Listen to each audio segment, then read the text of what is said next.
నీ అంతేకాదు నువ్వు మా పార్టీలో వాడుకున్న పావులను అంతు కూడా నేను చూసే పోతా.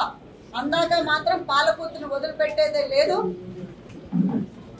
నీకు ఇంకొక ఇప్పుడే కాదు, రేపు రాబోయే ఎలక్షన్స్ లో, లోకల్ బాడీ ఎలక్షన్స్ లోనే కాదు, ఇంకా 4 ఏళ్ల తర్వాత అసెంబ్లీ ఎలక్షన్స్ తోడు కూడా నేనే కాదు, పాలకుర్తి ప్రజలు కూడా నీకు బుద్ధి చెబుతారు. నువ్వు ఇప్పుడు మమ్మల్ని ఆడవాళ్ళని కూడా కాకుండా తెలిసిన దగ్గర నుంచి ఏదో ఒక రూపకంగా మమ్మల్ని మా మీద ఆరోపణలు చేసి మమ్మల్ని ఏడిపిస్తున్నారు. ఈ ఏడుపు అనేది మీకు ఉత్తగానే కొట్టుకోదు.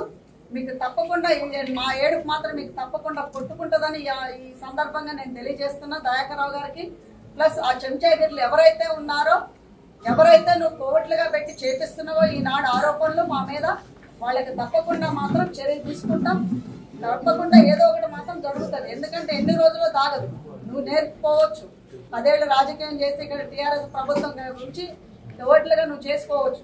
కానీ ఆ కోవట్లు ఎవరో మాకు తెలుస్తుంది. కోవట్లు మాత్రం తప్పకుండా ఏర్పడేసేదే. నీకు ఇన్ఫర్మేషన్ ఎట్లా ఇస్తారో అప్పుడు మేము చూస్తాం. ప్రపంచంలో ఏ మూల ఏ క్షణం ఏం జరుగుతుందో వేగంగా తెలుసుకోవడానికి తొలి వెలుగు వాట్సాప్ ఛానల్ని ఫాలో చేయండి.